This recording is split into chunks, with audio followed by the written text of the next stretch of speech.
um trabalho da Fundação Perseu Abramo junto com o junto com o SESC, né? SESC Nacional e SESC São Paulo entraram em parceria com a Fundação Perseu Abramo para reeditarmos essa pesquisa que foi feita pela primeira vez em 2001, só pela Fundação na época, né? Uma questão que havíamos feito em 2001, né? Então aqui nós temos 2001 não teve homens na amostra, né? Como eu disse.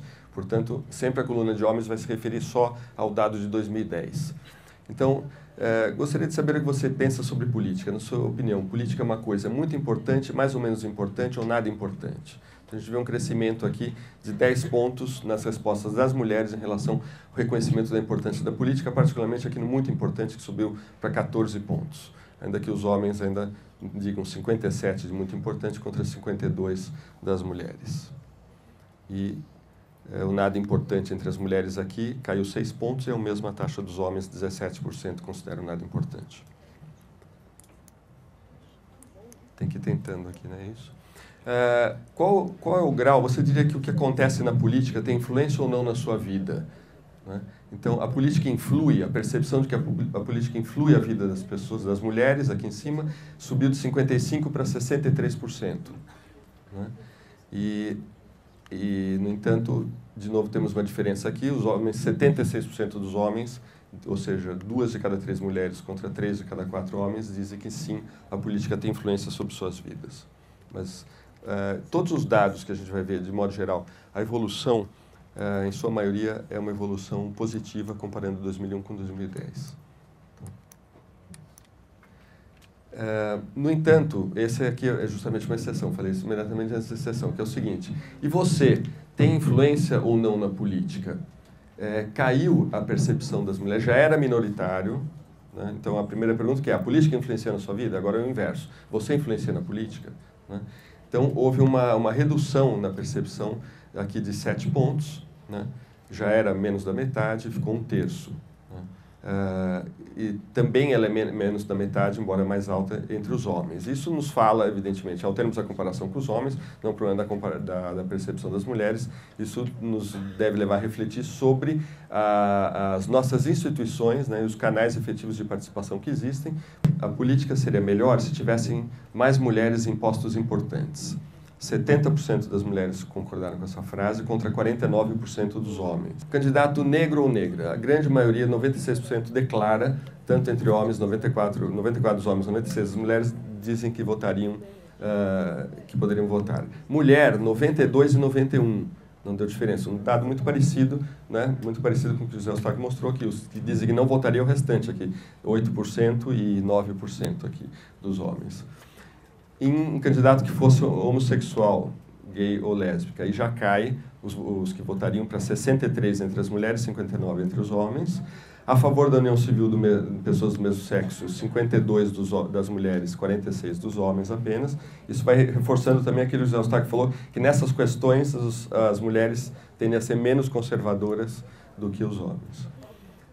Porque eu já considero elevado o percentual aqui de 1/3 que diz que não votaria em algum candidato por essa circunstância. Então eu acho que eu prefiro colocar a coisa em termos de menos conservadorismo do que não conservadoras. A favor da união civil de pessoas do mesmo sexo, 52% das mulheres votariam, o restante não, contra 46% apenas dos homens, começa a ter maioria que dificilmente ou nunca, ou jamais. Que tenha participado da luta armada contra a ditadura. Vejam o perigo potencial que tinha essa discussão ali na eleição naquele momento. Né? 41% disseram apenas que votariam. Embora aqui, sendo uma questão mais estritamente da política, aí os homens têm 56% de que dizem que votaria. Então, isso mostra uma certa distinção que a gente pode fazer quando a gente fala em conservadorismo, uma coisa no campo comportamental, na questão de valores relacionados a isso, ou que afetam mais diretamente a vida das mulheres também, uma série de temas, aquelas frases na outra pesquisa tem relação com isso, e outras que têm mais a ver com a política aqui. A favor da pena de morte, 39% das mulheres apenas votariam, e, no entanto, quase metade dos homens, 48%, que praticam umbanda ou candomblé, vejam só, 32% apenas das mulheres e 36% dos homens, né, o que é a intolerância religiosa na nossa sociedade. A favor da legalização do aborto, apenas 23% e 21%, aqui empatou, né, margem de erro, Que não acredita em Deus ou é ateu, 20% apenas das mulheres e 25% dos homens. E a favor da legalização da maconha, 17% das mulheres, 21% dos homens. Eu peguei aqui só mulher, eu poderia votar em quem é mulher, e a gente vê aqui que é no segmento aqui de mais idade, onde aumenta o dificilmente votaria, nunca votaria, chega a 8% aqui de 45 a 59 anos e a 11% de 60 ou mais. E na baixa escolaridade, até quarta série ou até o fundamental, né? E, portanto, naturalmente, uma dificuldade que todas as pesquisas têm é porque as bases que a gente consegue fazer nunca são ideais, né? Então, a gente tende ora ver uma variável, ora ver outra variável, né? E quando, evidentemente, os dados sugerem que as mulheres de baixa renda, de baixa escola, de baixa escolaridade, né? Do interior de cidades pequenas, etc., estas, sim, talvez concentrem ambos conservadorismos, né? Que serão mais religiosas, e vão pegar tanto o conservadorismo comportamental, quanto o distanciamento da política, né, como um espaço público do qual elas estão mais excluídas tradicionalmente. Opinião sobre o preparo das mulheres para governar, uma evolução extremamente positiva aqui, de 59 para 78 em 9 anos, o percentual de mulheres que dizem que as mulheres estão preparadas para governar o país, o município, o estado ou o país. Né? Enfim, estão preparados para governar, de 59 para 78. E cai de 17 para 7 as que dizem que não estão preparadas para governar em nenhuma instância. Entre os homens, 76 declararam agora que consideram as mulheres preparadas para governar.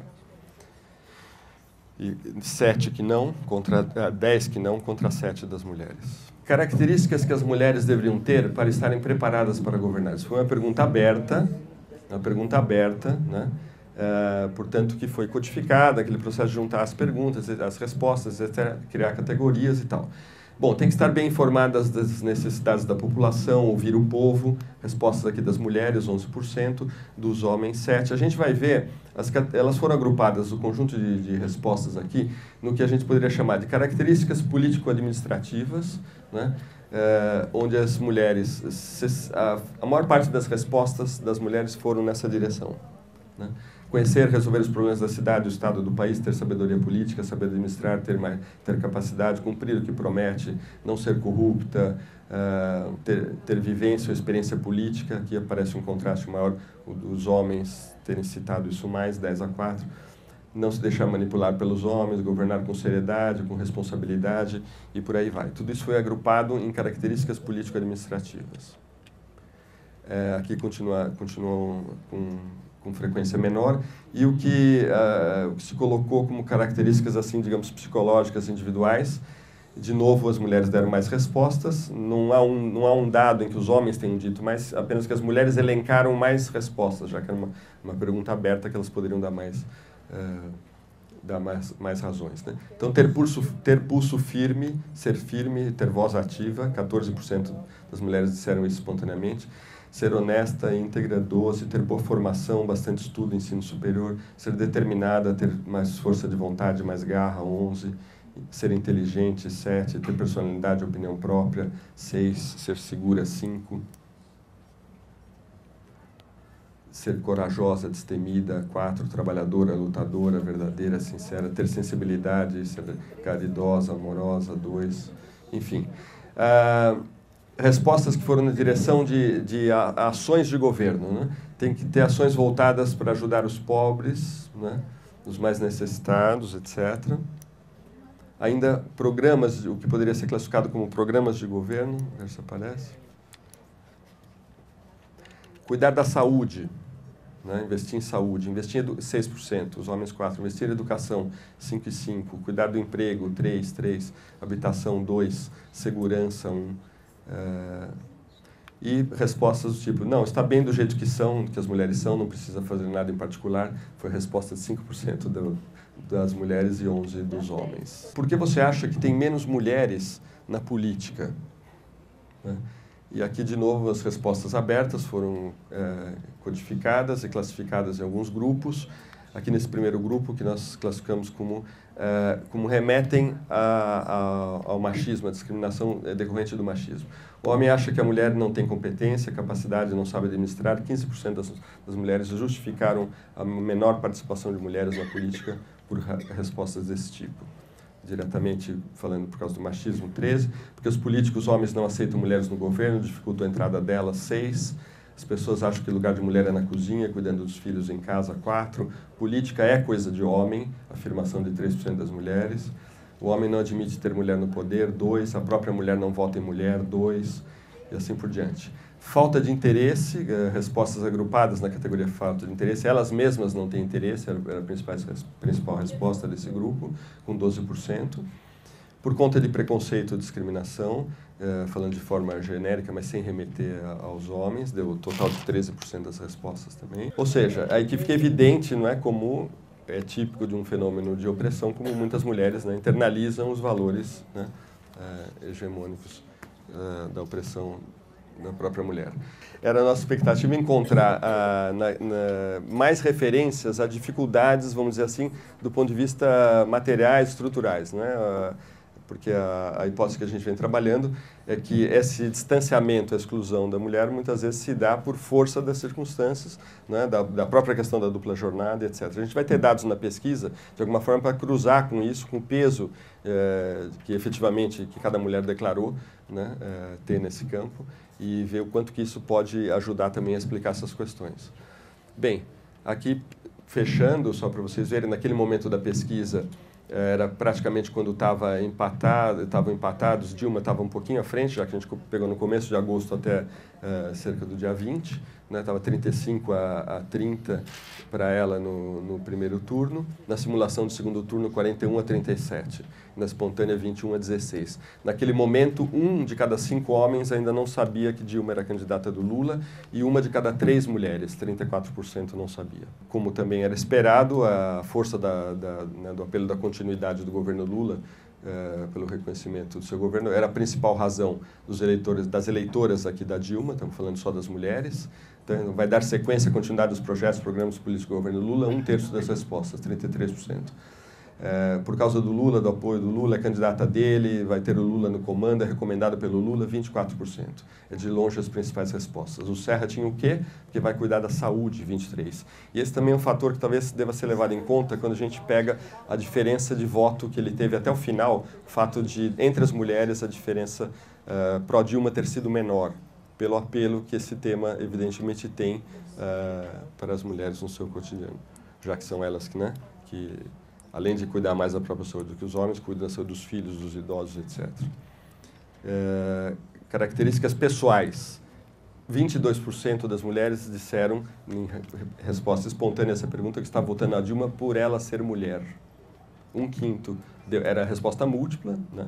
Mas 1/5 falou, por ela ser mulher, seria interessante ter uma mulher na presidência, está na hora de ter uma mulher, mostrar que é capaz de governar, as mulheres são menos corruptas que os homens, são mais humanas, são mais doces. Bom, aí entra tanto as ideias essencialistas como outras, mas enfim, essa valorização da participação da mulher. Contra, e aí eu vou mostrar só o dado final do homem, 5% dos homens que disseram que estavam votando na Dilma por ela ser mulher. 5%. E contra 22% dos homens. Apenas um início dessa pesquisa que merece assim, bastante mais atenção. Ela vai ser divulgada aos poucos. As assessorias de imprensa da Fundação Perseu Abramo e do SESC têm um plano, agora a partir do final do ano e principalmente do início do ano que vem, de divulgar a pesquisa nos diferentes veículos da mídia. Tá? Muito obrigado.